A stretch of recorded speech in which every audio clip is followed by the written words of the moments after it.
우리 오늘 창세기 2장에 나와 있는 선악을 알게 하는 나무의 열매, 흔히 선악과라고 이야기하는 이 나무에 대해서, 또 하나님 주신 명령에 대해서 같이 나누는 시간을 가지겠습니다. 흔히들 이 선악을 알게 하는 나무의 열매를 먹으면 어떤 마법적인 효과가 일어나서 그때 사람이 선악을 알게 되는 그런 나무의 열매가 아닌가라고, 특별한 나무의 열매라고 생각을 합니다.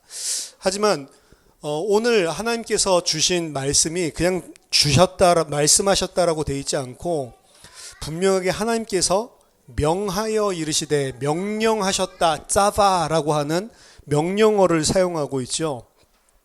이 명령어를 사용했다라고 하는 것은 나무 자체에 어떤 능력이 있다는 것보다는 하나님의 명령, 하나님과 인간 사이의 상호 관계에 대한 것이 중요한 핵심임을 보여주고 있는 것입니다.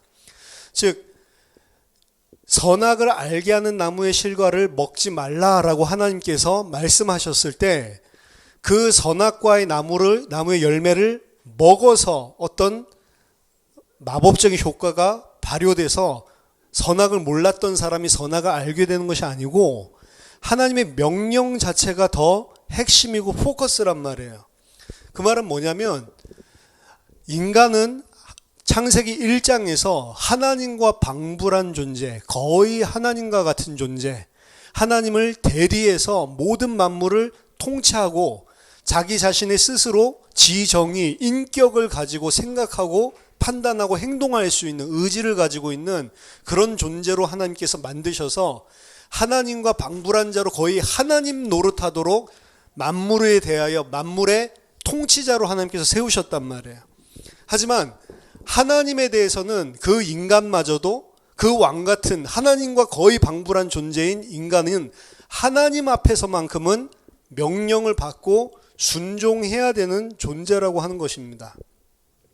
따라서 참된 선악을 안다라고 하는 것은 선악과를 먹어서 어떤 능력을 가지게 되는 것이 아니고, 오히려 선악과를 먹지 않음으로써 무엇이 선이고 무엇이 악인지를 실제로 알게 되는 것입니다.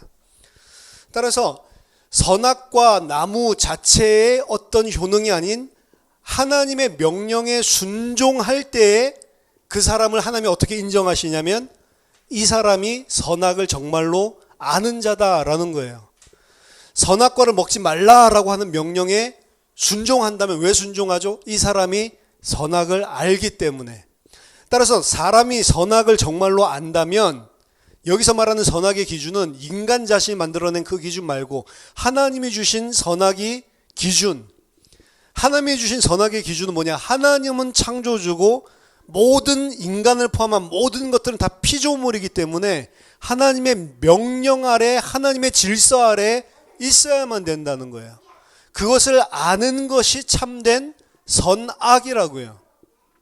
하나님께서 주신 그 선악을 정말로 이 사람이 안다면 그 말씀에 순종하겠죠. 따라서 선악을 알게 한 나무의 열매를 먹지 말라라고 이야기했을 때, 만약에 이 인간이 먹지 않는다면 이 사람은 선과 악을 알고 있는 사람입니다. 하지만 만약 먹는다면, 거꾸로 먹는다면 선악을 알게 되는 게 아니고 뭘 드러내는 거냐면 선과 악을 전혀 모르고 있다라는 것을 드러내게 되는 거죠. 따라서 이 나무의 실과는 오히려 먹지 않았을 때에 무엇이 선이고 무엇이 악인지를 알게 하는 참된 지식을 가져다 주는 나무인 것입니다. 따라서 하나님께서 지금 이거 프로베이션이라고 그러는데 시험을 하고 계신 거예요. 그들이 과연 진짜 무엇이 선이고 진짜 무엇이 악인지를 아는가라고 하는 부분을 시험하고 있는 것입니다. 정말로 그들이 참된 선과 악을 알고 있다면 그들은 하나님의 말씀에 순종하게 될 것입니다. 이 하나님께서 이 선악과를 주시는 이 장면을 흔히 아담과 하와에게 행위 언약을 줬다라고도 이야기를 하고, 그리고 이것을 율법을 준 것을 예표한다라고도 이야기를 합니다. 그래서 이 선악을 알게 하는 나무의 실과를 먹지 말라 하나님께서 명령하시는 이 장면이 율법을 이스라엘 백성에게 주는 것과 똑같은 거라고 이야기를 하는 거죠. 신명기에서 끝부분에 이 부분을 명확하게 보여주고 있습니다. 신명기의 끝부분은 모세를 통해서 하나님께서 이스라엘 백성에게 주신 모든 율법의 요점, 서머리를 이야기하고 있는 거예요.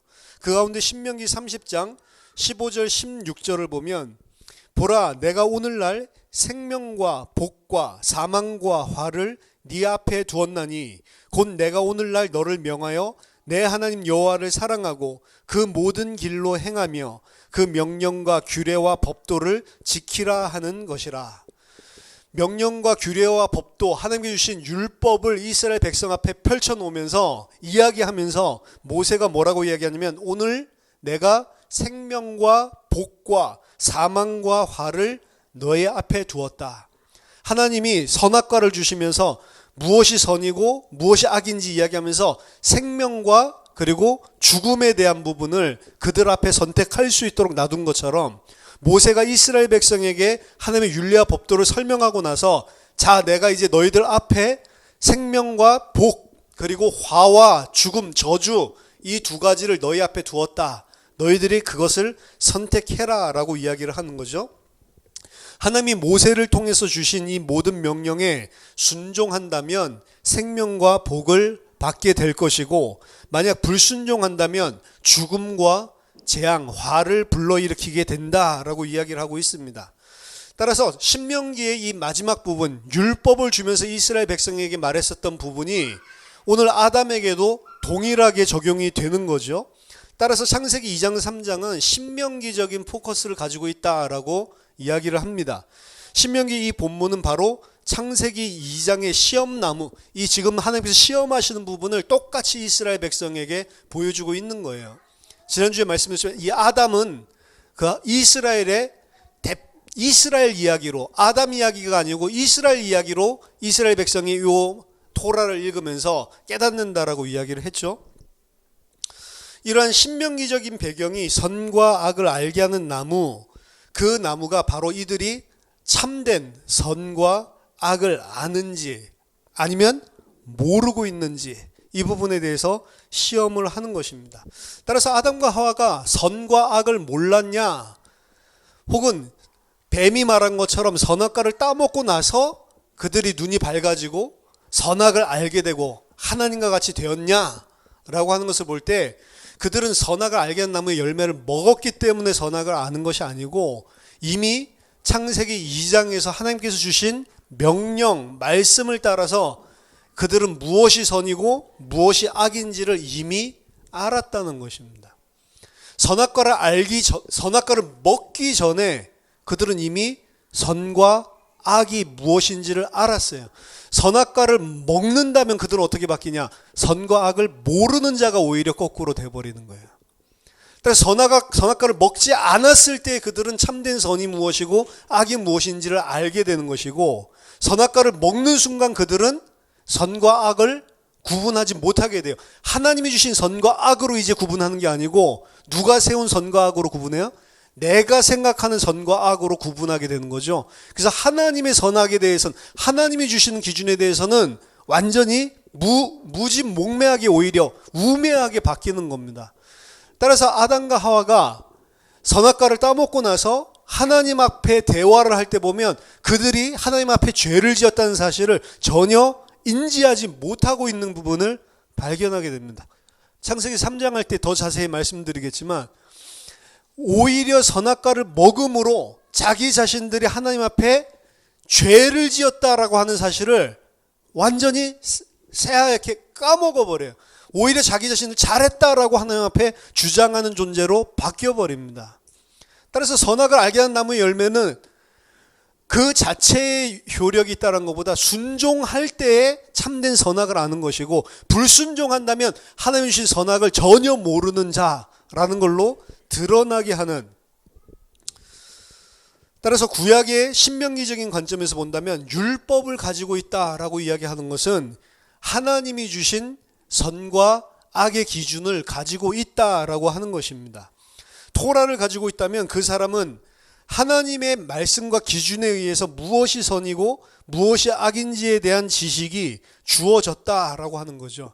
선악에 대해서 아담은 더 이상 알아야 될 내용이 없다는 거예요. 이미 완전하게 알고 하나님께서 이미 알게 말씀을 주셨다라는 거죠.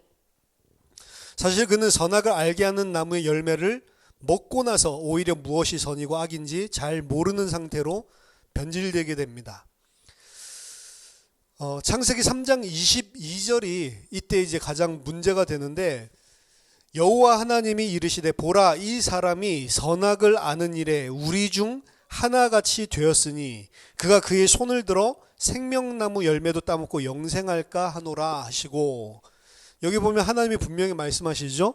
보라 이 사람이 선악을 아는 일에 우리 중 하나같이 되었다라고 이야기를 합니다. 선악과를 따먹고 나서 하나님께서 이야기하시는 거거든요. 선악과를 따먹고 나서 이 아담과 하와가 우리와 같이 선악을 아는 일에 하나가 되었다. 가장 문제가 될 수 있는 구절입니다. 분명히 제가 말씀드릴 때는 선악을 이미 알고 있었다라고 이야기했는데 3장 22절의 뉘앙스는 선악을 우리와 같이 모르고 있다가 선악과를 먹고 나서 우리와 같이 선악을 알게 되었다라고 이야기를 하고 있기 때문입니다.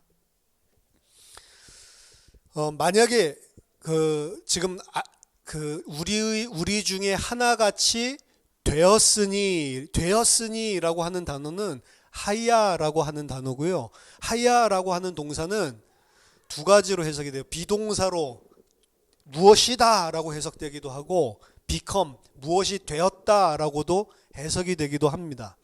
근데 지금 하야라고 하는 동사를 일반적으로 사용을 한다면 하야라고 하는 동사는 지금 하나님이 말씀하실 때 과거형으로 사용하고 있거든요. 과거형으로 사용하는 것이 아니고 하야라고 하는 동사는 원래 그 시제 자체가 없는 거예요. 그러니까 무엇이다라고 이야기를 하면 됩니다.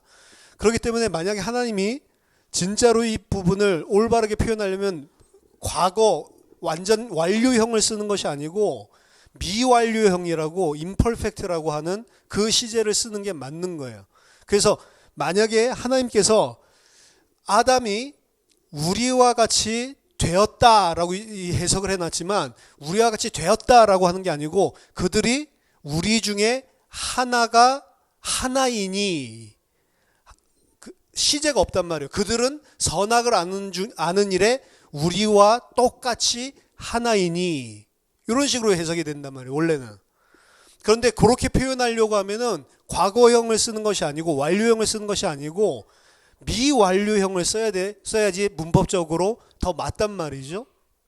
근데 여기에 특이하게 미완료형을 쓴 것이 아니고 과거형을 썼단 말이에요. 그래서 지금 이 본문이 imperfect를 쓰지 않고 perfect를 썼기 때문에 이 안에 왜 그렇게 썼을까라고 하는 부분을 이제 연구를 한 거죠. 굳이 왜 완료형으로 하야를 쓰고 있냐. 하야라고 하는 단어는 원래 이 시제 자체가 없는 거기 때문에 imperfect를 그냥 정형적으로 쓰고 그거를 그냥 현재로 해석을 해야 되는데 그렇게 하지 않았다라는 거죠. 이 문장에는 히브리어에서 이야기하는 구문이 존재를 합니다. 우리나라 성경에는 보라라고 이야기를 하죠.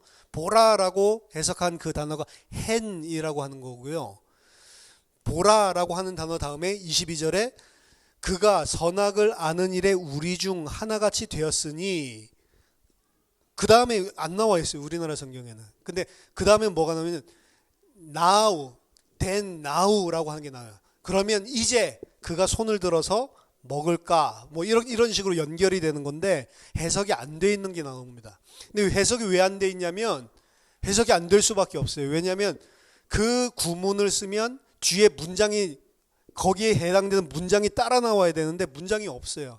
영어로 치자면 if라고 하는 구절이 앞에 나오면 반드시 then이라고 하는 만약에라고 하는 게 가정법이 나오면 then 이렇다라고 하는 게 구문상으로 딱 나온다고. if는 무조건 then절이 따라 나온다. 무슨 고등학교 문법 공부하는 것도 아니고 중학교 수준이죠. 반드시 그렇게 따라 나와야 되는 게 있단 말이에요. 우리나라도 뭐 그런 게 있잖아요. 설령 뭐뭐라 할지라도 그럼 그 뒤에 무슨 말이 있어야지. 설령 뭐뭐라 할지라도 라고 말끝을 흐려버리면 어떻게 하죠? 뭐뭐라 할지라도 뭐뭐구나, 이런 이야기를 지금 하려는 거구나 하고 앞에 문장만 보면 거기에 따라 나오는 것, 이런 문장들 쓰잖아요. 그런 구문들. 근데 아까 전에 이야기했던 히브리어 헨과 부아타라고 하는 게 그런 구문이란 말이에요. 헨과 부아타가 나오면, 헨이 나오면 반드시 부아타가 나와야 돼. 헨이 나오면 반드시 그 뒤에 따라 나오는 게 있어야 된다라고 하는 겁니다. 그럼 헨과 부아타는 어떤 의미냐면, 그때에는 이랬었는데 부아타, 하지만 지금은 이렇다라고 할 때 쓰는 구문이에요. 옛날에는 이랬었는데 지금은 이렇구나. 그때 헨과 부아타가 나온다.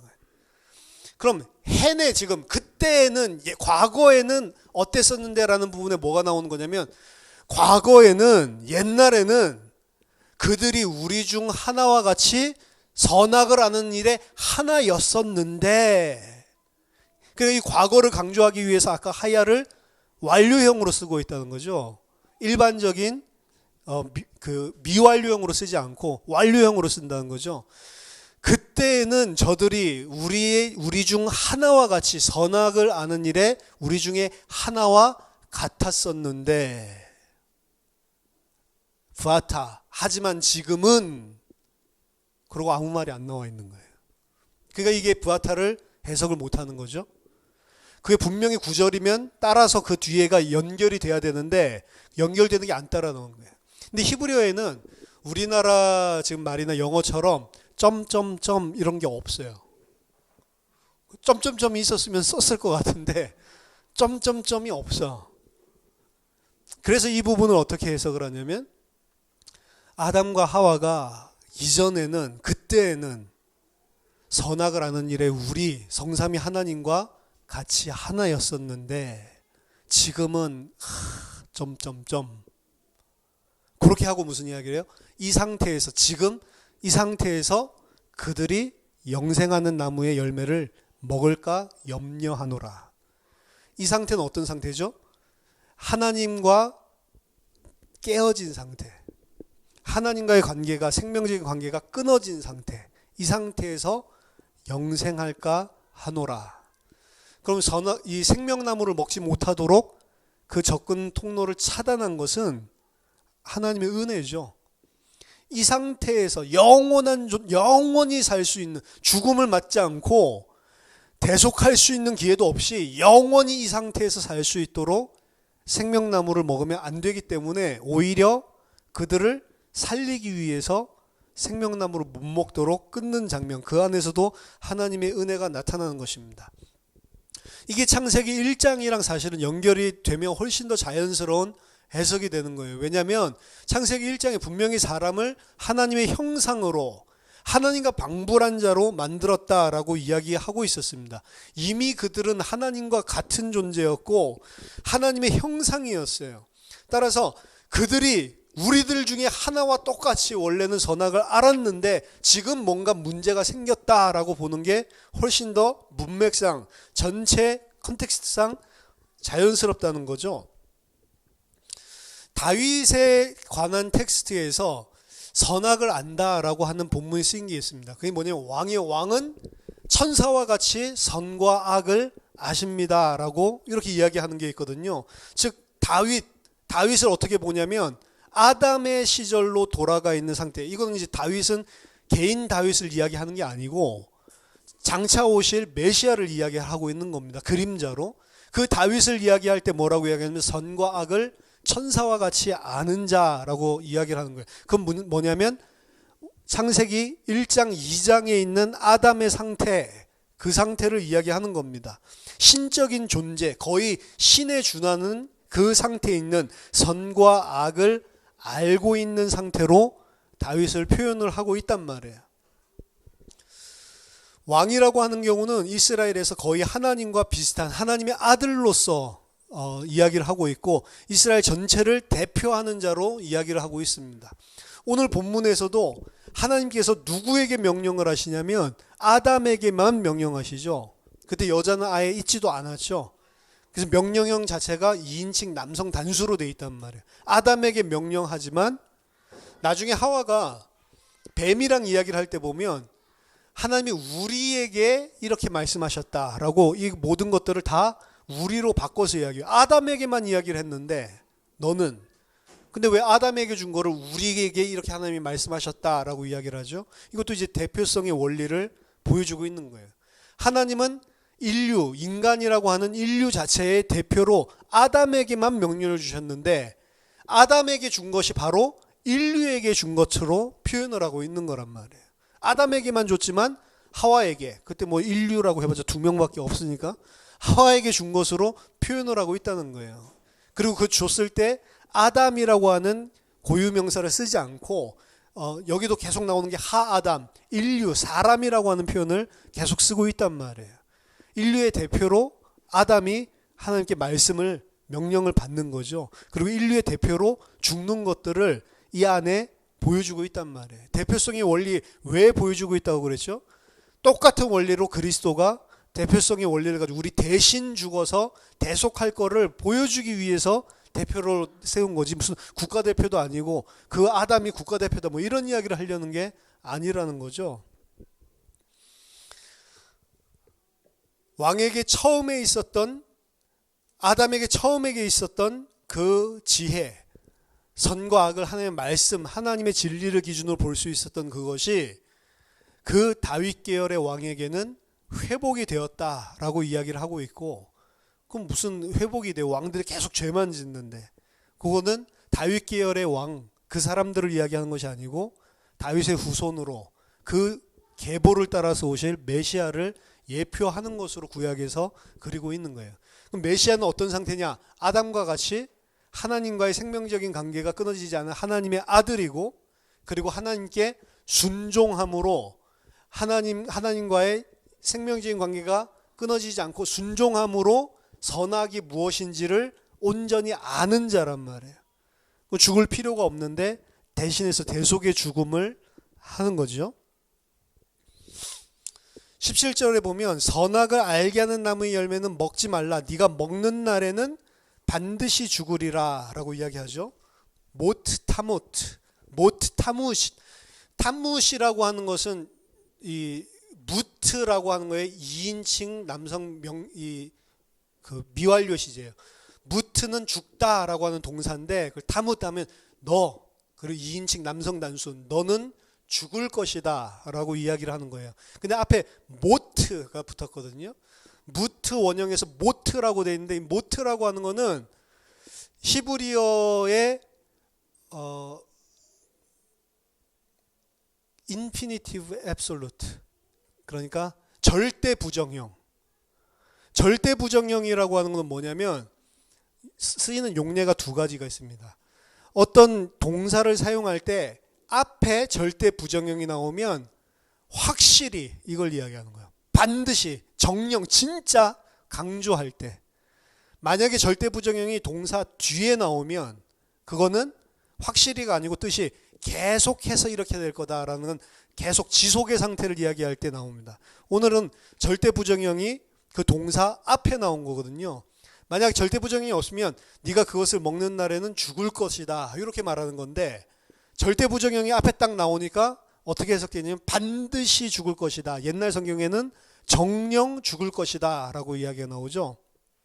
그 앞에 구문에도 똑같습니다. 네가 동산 각종 나무의 열매는 네가 임의로 먹되, 임의로 먹는다는 것이 아니고 이것도 똑같아요. 아칼이라고 하는 동사의 절대 부정인 아콜이 나오고, 그 다음에 테켈, 먹는다, 네가 먹는다, 먹을 것이다. 진짜로 너는 모든 나무를 네 마음대로 먹을 것이다. 하지만 선악을 알게 하는 나무의 열매는 먹지 말라. 왜냐? 그렇게 되면 진짜 죽을 거다라고 강조하고 있는 거죠. 확실성에 대해서 이야기를 하고 있는 것입니다. 근데 죽을 것이다 라고 하는 오늘 좀 약간 문법을 많이 설명하는데, 죽을 것이다 라는 이 이야기를 할 때 그 동사 형태가 있어요. 히브리어는 동사 형태를 가지고 의미를 파악합니다. 칼 동사가 나오면 그냥 일반 동사예요.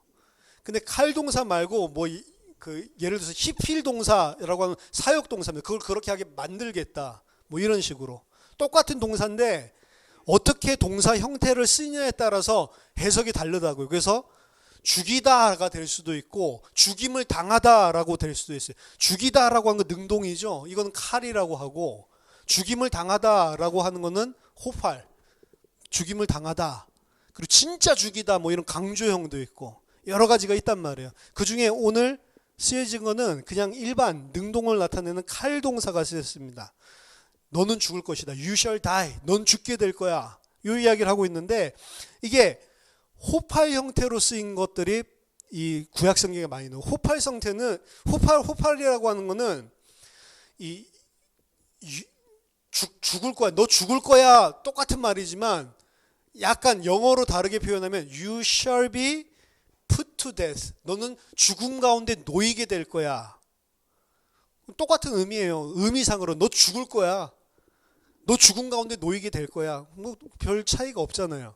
근데 구약 성경에서 이 두 가지를 너 죽일 거야라고 한 죽을 거야라고 하는 칼 동사랑 호팔 동사랑 완전히 다르게 용례를 쓰고 있어요. 우리는 칼 동사인데 칼 동사를 쓰면 너 죽을 거야라고 하면 그냥 죽는다는 소리가 아닙니다. 그 죽게 만드는 주체가 누구일 때 이렇게 사용하냐면 하나님일 때 그렇게 써요. 칼 동사로 명령을 해. 너 진짜 죽을 거야 라고 이야기했을 때는 누가 죽인다는 소리면 하나님이 죽일 때예요. 근데 호팔 동사로 너 죽음 가운데 놓이게 될 거야. 진짜 죽음 가운데 놓이게 될 거야. 이렇게 쓰면은 그건 누구에 의해서 죽는다는 건 사람에 의해서 죽을 때 그렇게 쓴단 말이에요. 이게 계명에서도 똑같이 나오거든요. 창세기 26장 11절 보면 아비멜렉이 이에 모든 백성에게 명하여 이르되 이 사람이나 그의 아내를 범하는 자는 죽이리라. 여기서도 똑같이 아까 전에 절대 부정형 앞에 못 썼고 그 다음에 뒤에 죽이리라 라고 하는 거는 그냥 3인칭으로 썼으니까 유마트라고 썼단 말이에요. 근데 이 유마시라고 하는 거는 아까 타무시랑 좀 다르죠. 유맛이라고 하는 것은 원래는 야뭇 이렇게 해야 되는데 유맛 이렇게 되죠. 호팔 동사란 말이에요. 그러면 아비멜렉이 지금 이삭이나 그의 아내를 범하는 자는 죽게 될 거다. 반드시 죽는다. 정령 죽는다라고 이야기하는데 그 죽이는 대상이 누구냐면 사람이 죽인다는 거예요. 아비멜렉이 죽여버리겠다라고 이야기를 하는 거라고요. 하나님이 죽인다고 했을 때는 칼 동사를 쓴다고요. 그러니까 결국에 선악을 알게 하는 나무의 실과를 먹었을 때 너를 죽이는 주체는 누가 되냐면 하나님이 되는 거예요. 그렇죠? 하나님이 너를 반드시 죽이겠다라고 이야기를 하는 것입니다. 반드시 죽으리라 라고 하는 이 용례 자체는 성경에서 창세기 2장 3장에서 나온 걸 제외하면 딱 12번 쓰였어요. 반드시 하나님이 반드시 죽이겠다라고 하는 용례는 12번 쓰였습니다. 뭐 여러 군데가 있는데 창세기 20장 7절, 사무엘상 14장 44절 뭐 12개가 다 있는데 다 써놨는데 읽어주기는 좀 그렇고, 창세기 20장 7절 예로 들면 이건 이제 아브라함 때도 아브라함이 아내를 두 번째 뺏기죠. 뺏긴 게 아니고 팔죠. 그러고 난 다음에 하나님이 아비멜렉에게 나타났을 때입니다. 이제 그 사람의 아내를 돌려보내라. 그는 선지자라. 그가 너를 위하여 기도하리니 네가 살려니와 네가 돌려보내지 아니하면 너와 내게 속한 자가 다 반드시 죽을 줄 알라. 여기서 반드시 죽을 줄 알라, 이게 무트타무트 그대로 사용을 하고 있는 거예요. 또 대표적인 예로 보면 에스겔서 33장 14절, 가령 내가 악인에게 말하기를 너는 죽으리라 하였다 하자. 너는 정령 죽으리라 라고 하였다 하자. 여기서 이제 이야기하고 있는 게, 그러니까 에스겔 선지자를 통해서 너는 죄 가운데 있으면 정령 죽을 거야, 이러고 이야기할 때 똑같은 의미로 사용되고 있는 것인데, 이 하나님이 주체자가 돼서 정령 죽으리라 라고 하는 거 있죠. 사람이 주체자가 돼서 너 반드시 죽게 될 거야 라고 이야기하는 거랑 성경에 보면 차이점이 있어요. 사람이 주체가 돼서 주는 호팔 형태로 너 반드시 죽어라고 하는 거는 절대로 바뀌지 않습니다. 왕이 내린 이런 이 명령, 조서, 어인식, 왕도 어떻게 할 수 없는 것처럼 법이기 때문에 이거는 변개할 수가 없어요. 무조건 죽여버리는 겁니다. 근데 하나님이 주체가 돼서 이 칼 동사를 써서 정령 죽으리라 했을 때는 성경에 하나님이 그 죄를 용서해 주는 케이스가 등장을 해요. 그게 좀 전에 읽었던 에스겔서 33장 14절입니다. 내가 악인에게 말하기를 너는 죽으리라 하였다 하자. 그가 돌이켜 자기 죄에서 떠나서 정의와 공의로 행하여 저당물을 도로 주며 강탈한 물건을 돌려보내고 생명의 율례를 지켜 행하여 죄악을 범하지 아니하면 그가 반드시 정령 살고 죽지 아니하리라. 즉 하나님이 모트 아무트 모트 타무트라고 하나님이 이야기를 했을 때는 용서의 가능성이 존재를 해요. 어떻게 하면요, 그가 돌이켜서 온전한 의로 행하면 그러면 하나님은 용서해 준다는 겁니다. 회개의 가능성이 열려 있는 것이고, 그것이 아까 모트 유맛 호팔 형태로 사람이 명령 내리고 사람이 죽이는 주체가 됐을 때에는 용서의 가능성 자체가 없단 말이에요.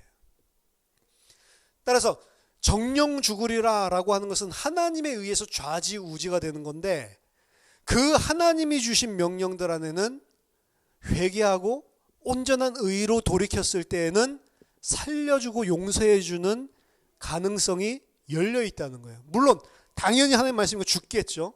하지만 그 가능성이 열려 있다라고 하는 것을 구약 성경에서 보여주고 있습니다. 따라서 아담과 하와에게 명령하실 때부터 죄를 지으면 반드시 죽이겠다라고 분명히 말씀은 하셨지만 그 안에는 하지만 살아날 길이 있다라고 하는 것을 이미 심어놨단 말이에요. 그럼 반드시 죽는다라고 이야기를 했는데 히브리어 성경에 더 정확하게 너가 그걸 먹으면 반드시 죽는다가 아니고 너가 그것을 먹는 날에 반드시 죽는다라고 되어 있어요. 그 날에 죽어야 되는 거예요. 그러니까 이제 구약 성경에서 그 날에 안 죽었잖아요, 아담과 하와가. 그러니까 이제 유대인들도 많이 고민을 했는데, 그리고 신약의 베드로 같은 기자들도 많이 이 부분에 대해서 고민을 한 것 같은데, 결국에 그때 그 사람들이 내놓은 거는 아담이 몇 살 때 죽었죠? 930살. 뭐 기억할 필요 없습니다. 930살에 죽었는데 시편 90편에 보면 죽게는 하루가 1000년 같고 라는 표현이 있죠. 그러니까 1000년이 하루 같습니다.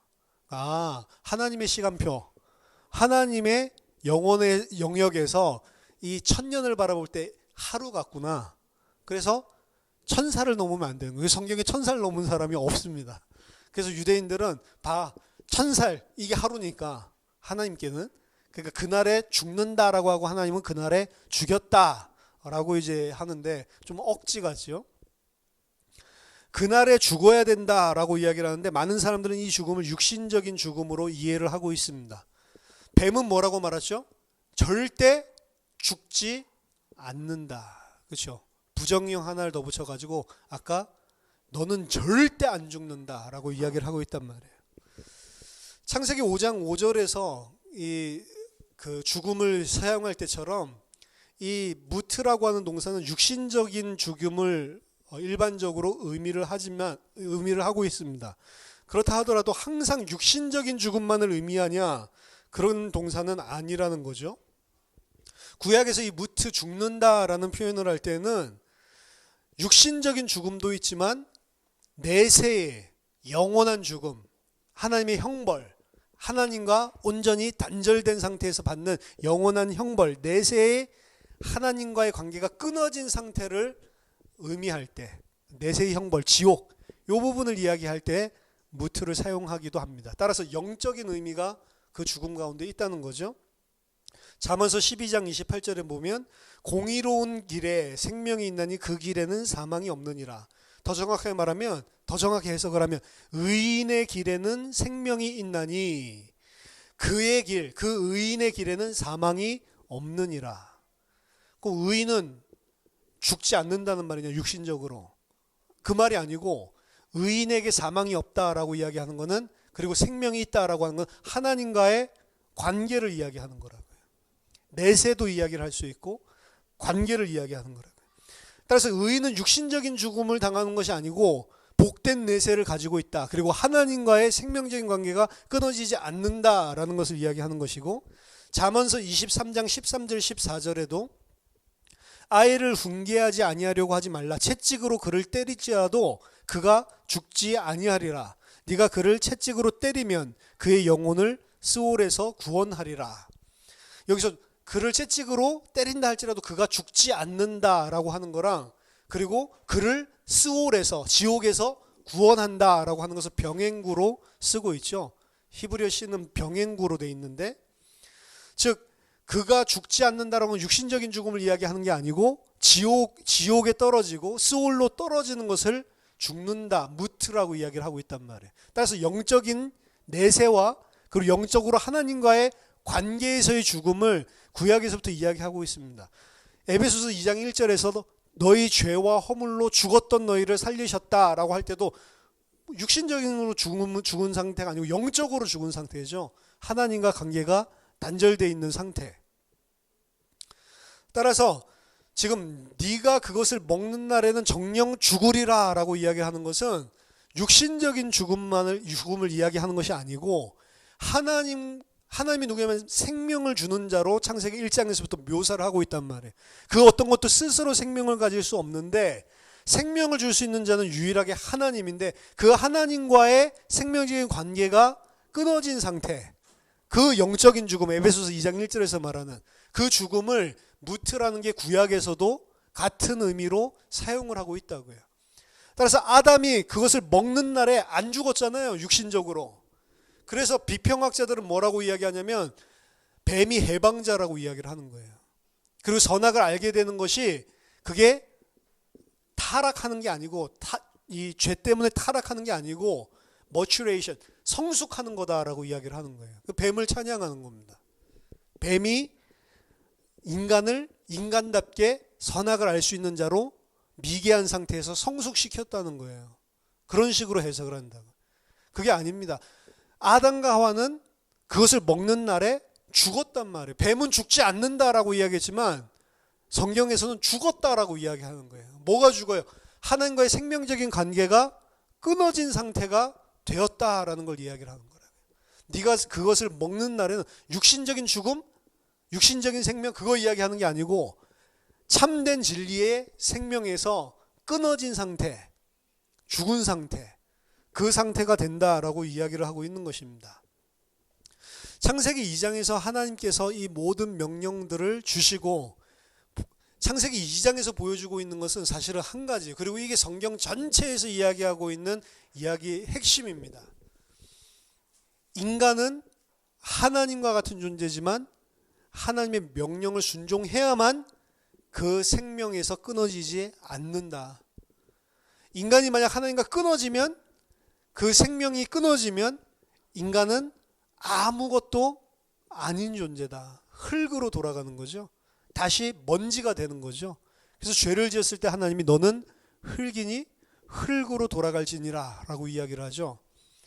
인간이 만물의 영장이다 이야기를 하고, 인간이 하나님의 대리 통치권자다 이야기하고, 모든 것을 통치하고 다스린다, 왕적인 복을 가지고 있다라고 이야기를 하는데, 그것은 인간이 하나님의 형상을 가지고 하나님이 주신 복으로, 하나님이 주신 은혜로 그렇게 하는 것이지, 인간 스스로가 대단한 존재라서 그런 게 아니란 말이에요. 동물들이랑 똑같은 먼지로 만들었다라고 이야기를 하잖아요. 동물과 똑같은 상태입니다. 근데 하나님의 은혜로 모든 것을 통치하게. 그래서 인간은 만물에 대해서는 왕이지만 하나님께 대해서는 순종해야 된다. 창세기 1장의 인간은 모든 만물에 대해서 왕적인 존재로 통치하고 다스리고 생육하고 정복하는 그런 왕적인 이미지의 하나님의 형상을 이야기하고 있다면, 창세기 2장에서 이 명령을 통해서 보여준 것은 하나님의 형상이지만 하나님의 아들로서 순종하는 하나님의 아들이 되어야 된다. 만물에 대해서는 하나님과 같은 존재, 하나님과 방불한 존재, 하나님 앞에서는 종이요 인간. 그래서 하나님, 그리고 그 하나님 아래 순종하는 인간, 순종하는 하나님의 아들 인간, 그리고 그 아래 만물이, 이게 이제 하나님의 질서예요. 이 상태를 보고 하나님 보시기에 좋았다라고 이야기하는 거고, 이 상태가 선의 상태예요. 선. 좋았다. 악의 상태는 뭐죠? 이 상태가 깨지는 거란 말이에요. 그럼 이 상태가 유지되고 이 상태가 제대로 돌아가기 위해서는 인간이 하나님이 이야기하는 선과 악이 무엇인지를 알고 거기에 절대적으로 순종해야만 가능한 거죠. 근데 인간은 스스로 지정의, 인격, 자율성 이것들을 줘놨더니 그리고 하나님과 방불한 정도의 모든 복을 줬더니 인간은 이게 자기 자신이 하나님인 줄 안단 말이에요. 하나님 필요 없습니다. 하나님 있거나 없거나 밥을 먹여줘. 많은 사람들이 예수 믿으라고 그러면 예수가 밥 먹여줘. 예수 믿는 사람들 보니까 내가 보니까 더 못 살던데 그 장로는 왜 그렇게 이 재앙을 당하고 왜 사업 망해? 그 아들 왜 그렇게 공부 못해? 예수 안 믿는 사람도 훨씬 더 잘 살던데. 그렇죠? 이 사람들이 이야기하는 선악의 기준은 하나님이 아니죠. 내가 생각하는 선악의 기준이죠.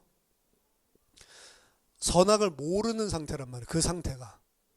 그래서 창조주 하나님과의 생명적인 관계가 끊어져 있는 상태죠. 근데 참된 선과 악을 아는 자는 하나님께 순종하는 겁니다. 그럼 아담의 상태가 어떤 상태죠? 어떤 상태가 드러난 거냐면 참된 선과 참된 악을 모르는 상태. 그 상태였다는 게 드러난 거예요. 그래서 프로베이션이라고 하는 거는 왜 이 선악과를 준 거를 프로베이션, 유예기간, 테스트 기간, 시험 기간이라고 이야기를 하냐면 계속 선악과 먹지 마. 그게 아니라 그 시험을 통과해야만 어떤 상태로 나아갈 수 있단 말이에요. 아담의 상태가 동물보다 뛰어난 건 하나밖에 없다고 그랬죠. 하나님의 숨결, 하나님의 생기라고 표현된 생기를 줘서 하나님의 형상으로 하나님께서 삼아주시고 그리고 하나님을 알 수 있고 하나님과 교제하는 왕으로 세우셨단 말이에요. 그럼에도 불구하고 그는 영원한 생명을 가진 것은 아니란 말이에요. 아담의 상태는 어떤 상태냐?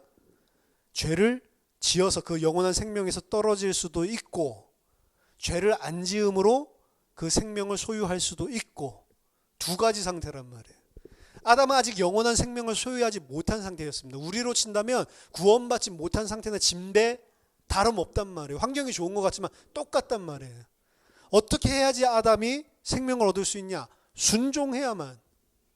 근데 결국에 피조물, 먼지, 하나님이 그런 은혜를 아무리 부어줘도 아무리 그런 복을 받아도 육신적인 복을 받아도 인간은 하나님을 모른다라는 거예요. 참된 선과 악을 모른다. 그게 드러난 것입니다. 우리는 간혹 내가 아담이었다면 안 먹었을 건데 이런 생각을 하기 쉬운데 그렇지 않다는 거예요. 내가 이렇게 복 받으면 내가 하나님 근사하게 섬길 건데 이런 사람 치고 섬길 수 있는 사람 한 사람도 없어요. 하나님 나한테 이렇게 해줘봐요. 그럼 내가 이렇게 그거 하나님 아니잖아요. 내 뜻대로 좌지우지해서 하나님 움직여서 내가 원하는 거 뜯어내려는 거지 하나님 아니잖아요. 그렇죠? 이렇게 해주면 내가 딜하고 있잖아요. 그렇죠? 그런 사람 치고 하나님 섬길 수 있는 사람이 없어요. 그래서 내 사람은 전부 다 어떤 그 정도의 차이지 전부 다 깊숙이 들여다보면 그런 식으로밖에 하나님을 섬길 수 없는 존재란 말이에요. 왜? 선악을 온전히 하나님 주신 대로 알지 못해. 내가 계속 선의 주체자고 내가 계속 선악을 판단하고 선악의 이 결정자가 돼 있다고 생각을 하기 때문에 그렇습니다. 삶의 모든 영역을 보면 내가 다 기준이에요. 그렇죠? 인간관계 속에서 그래서 첨예하게 드러난 게 이해관계가 딱 부딪히면 첨예하게 드러나죠. 그렇죠? 교회 안에서도 이해관계가 딱 부딪히면 그 안에 내가 가지고 있는 게 드러나죠. 백날 뭐라고 해봤자 이 교회가 나에게 도움이 안 되면 그때 교회 쌍욕하고 나가죠. 목사 그렇게 순종한다고 뭐 이렇게 막 감사하다고 뭐 이렇게 하지만 어느 순간 딱 어떤 사건이 딱 부딪혀서 목사랑 나랑 첨예하게 대립한다. 그럼 내가 쏘갔다 이 교회 목사 이러고 나가죠. 그렇단 말이에요. 사람이 그 나가는 사람이 이상한 게 아니고 우리가 다 그렇다는 거예요.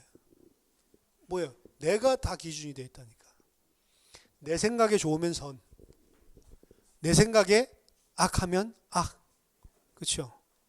하나님이 이야기한 기준이 아니고 내가 선악을 정한단 말이에요. 그런 면에서 선악을 아는 일에 우리 중 하나같이 되었다라고 이야기한 걸 그냥 이 정통적으로 이야기하는 식으로 풀어도 똑같은 이야기예요. 이전에는 어떻게 알았다는 거죠? 하나님이 가르쳐준 선악의 기준으로 알았었는데 지금은 이제 어떻게 알아요? 지가 만든 기준으로 선과 악을 알게 되었단 말이에요. 그렇죠? 그래서 항상 하나님께 기도하는 내용도 내가 기준이 돼서 이야기하죠. 하나님 이 문제를 해결해 주세요. 하나님 이거를 이렇게 좀 해주세요. 소원 성취. 그걸 보고 내가 하나님 됐다라고 하는 거예요. 근데 다 그렇게 하잖아요. 교회 다니면서도. 그러니까 우상 숭배를 하는 교회가 됐다. 교회 안에서 우상 숭배, 예수 이름으로 하나님께 우상 숭배를 하는 그런 형국으로 빠진단 말이에요. 그 종교랑 다를 게 없는 거죠. 성경에서 이야기하는 선악의 기준은 하나님이 만들어 놓은 선악의 기준이고, 그럼 보세요. 구약에서 율법을 통해서 하나님이 주신 선악의 기준, 이걸 이야기하고 있죠. 지금 우리가 그것을 볼 때에도 내 기준으로 볼 때가 많아요. 왜냐하면 가나안에 들어가서 모든 부녀자들과 거기 있는 모든 생축들을 전부 다 죽여라, 도살해라 라고 이야기를 하거든요. 근데 우리도 생각, 야, 왜 애기들까지 죽여? 아, 왜 짐승들이 뭔 죄가 있다고 죽여? 이렇게 생각을 하죠. 사울이 어떻게 했죠? 다 죽여라 아말렉 이랬는데 안 죽이죠. 그 왕도 안 죽이고, 그리고 그 아래 있는 살찐 송아지랑 좋은 동물 안 죽이죠. 왜? 제사 잘 드리려고. 그렇죠? 말이 안 되는 거죠. 구약을 쳐다보면서 오늘날 많은 사람들, 구약학자들이 논의하는 게 왜 이렇게 구약의 하나님은 잔인하냐, 이 부분이에요. 그 잔인하냐라고 하는 기준이 누구에게 있는 거죠? 오늘날 사람들의 일반적인 정서와 윤리, 도덕, 그 기준으로 보니까 잔인하다. 아니요, 하나님이 하라고 그러면 그게 선인 거예요. 죽여라 그러면 내 생각에 이상한데 하나님이 하라고 그러면 하면 된다니까. 그냥 이런 게 어디 있어, 그런 게 어디 있어 라고 생각하는 게 벌써 내가 주체가 돼. 왜 먹지 말라고 그래? 저기 무슨 마법적인 효과를 가진 열매도 아닌데. 먹어보니까 뭐 죽지도 않는 것 같은데, 육신적인 죽음만 생각하고 하나님과의 관계가 끊어진다는 생각 못하고. 똑같단 말이에요. 사람이 하나님이 온전한 기준이 된 거, 거기에 순종할 줄 아는 자를 선악을 안다라고 이야기하는 거예요. 그러면 그 율법을 주신 것들은 뭐 이런저런 명령을 했지만 율법은 그림자고 율법의 실체는 누구죠? 예수 그리스도죠. 율법은 몽학선생이라고 이야기를 하죠. 누구에게로 이끄는? 예수 그리스도를 믿어야지 산다라고 하는, 그쪽으로 이끌어주는 몽학선생이라고 이야기를 하죠. 그럼 율법에서 이야기하고 있는 거에 최종 결론은 하나예요. 예수 그리스도 안에 너희들이 믿음으로 들어가서 그와 연합돼야지만 살 수 있다라고 이야기하는 게 핵심입니다. 그럼 예수 안 믿는데 조선시대 사람들은 어떻게 해? 이게 누구 기준이죠? 또 내 기준이라고요. 내가 볼 때는 불공평한, 내가 볼 때 불공평한 거예요. 근데 계속 그런 것들이 건드리죠. 그래서 만들어내죠.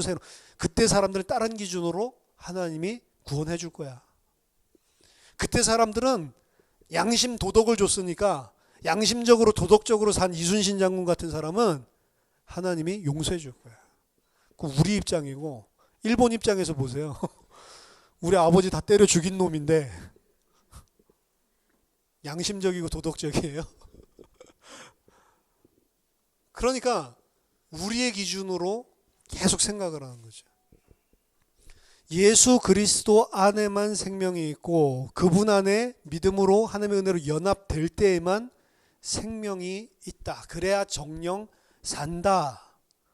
아니면 너희들은 정령 죽는다. 라고 이야기하는 게 율법 전체의 텔로스, 목적이란 말이에요. 그 안에 들어가야지만 산다라고 하는데 많은 사람들은 아니다. 그럼 저렇게 착한 타 종교인들은 어떻게 하냐? 이래서 WCC도 나오는 거고. 그렇죠? 오늘 성경은 이야기합니다. 네가 하나님이 아니고 하나님이 이야기하는 선과 악, 하나님이 말씀하시는 선과 악을 아는 것이 선악을 아는 지혜를 가진 자입니다. 하나님이 말하는 선악의 기준, 네가 생각하는 선악의 기준 말고 하나님이 생각하는 선악의 기준, 하나님의 백성에게는 모든 좋은 것을 주신다라고 이야기했는데 우리가 생각할 때는 안 좋단 말이에요. 내 기준이니까. 아닙니다. 그래서 진짜 믿음이 있는 자는 그리스도 안에서 항상 기뻐할 수 있는, 내 기준으로, 세상 기준으로 보면 항상 기뻐하는 일이 안 생기는데 항상 기뻐할 수 있는 거는 하나님 기준으로 보기 때문에 그렇습니다. 왜? 하나님의 백성에게, 자기 아들에게 가장 좋은 것을 준다라고 이야기를 했거든. 내가 생각할 때 가장 좋은 게 로또인데 하나님 볼 때는 아니란 말이에요. 성령을 주시는 게 가장 좋은 거라고. 우리한테 그렇게 필요도 없는 성령. 아, 성령 줘서 그거 어디다 써먹게. 성령을 우리에게 주신다고 했다. 성령은 진리의 영이고 그 성령이 우리에게 오시면 진리를 가르쳐 주신다고 그랬어요. 무엇이 선이고 무엇이 악인지, 하나님이 어떻게 우리에게 그리스도 안에서 그 은혜와 사랑을 베풀었는지 알게 해준다고요. 모르니까 지금 아담과 하와가 하나님과 방불한 복을 받고 나니까 하나님같이 자기가 스스로 하나님 필요 없이 독립적인 존재로 살 수 있다라고 생각을 한 겁니다. 이 사람들은 절대로 영원히 하나님과 살 수가 없는 거예요. 그 상태가 하나님과의 관계가 끊어진 자들입니다. 결국에 하나님께서 우리들을 예수 그리스도 안에서 어떤 자로 만들어 나가냐면 하나님께 온전히 순종하는 하나님의 아들, 통치자, 그리스도와 같은 자로 만들어 나가시는 게 구원의 과정이라고요. 선악을 알게 하는 나무, 하나님께서 우리에게도 주셨습니다. 그게 바로 성경입니다. 이게 선악과란 말이에요. 아담에게만 준 게 아니고 이스라엘에게만 준 게 아니고 우리에게 성경을 주시면서 하나님의 기준을 이야기해 주셨어요. 그리고 그 기준의 핵심은 예수 안에만 생명이 있다. 너희들이 예수 그리스도 안에 연합되지 않고 너희들이 예수 안에 들어가지 않으면 결코 너희들의 선으로 살 수 없다. 정령 죽으리라 라고 이야기해 주는 게 우리에게 주신 이 선악과란 말이에요. 그 안에서 하나님께 순종할 수 있는 자, 이 사람은 하나님이 성령으로 은혜를 주신 자들입니다. 아니고 왜 예수 안에서만 생명을 줘? 사실은 기분 나쁜 이야기거든요. 못 깨달은 사람에게는. 왜 이렇게 배타적이야? 왜 이렇게 편협해? 다른 좋은 종교들, 좋은 훌륭한 사람들 많은데 왜 예수 안에만 생명이 있다고 그래? 그렇죠? 전혀 이해가 안 되는 이야기죠. 저와 여러분들이 선악을 아는 나무, 선악을 알게 하는 지식을 주는 나무, 말씀을 주셨습니다. 말씀 통해서 그 예수 안에 있는 참된 생명 안에 연합된 자로, 참된 진리를 아는 자로 하나님의 백성으로 승리하시기를 예수 이름으로 축원합니다. 하나님 아버지 은혜를 감사드립니다. 저에게 우리가 누구인지, 그리고 창조주 하나님이 과연 누구신지 정말 알 수 있는 참된 지혜를 허락하여 주시고, 내가 하나님이 되어서, 내가 절대자가 되어서 선악을 구분하는 것이 아니라 하나님께서 주신 선악의 기준대로 순종하는 하나님의 아들들이 될 수 있도록 하나님 우리에게 은혜를 더하여 주시옵소서. 성령으로 가르쳐 주시고 그 순종할 수 있도록 우리에게 새 마음, 우리에게 부드러운 마음을 주시고, 하나님의 백성으로 그 하나님이 주시는 생명 안에서 온전히 하나님의 영광을 드러내는 하나님의 백성들 다 될 수 있도록 인도해 주시옵소서. 예수 그리스도 이름으로 기도하옵나이다. 아멘.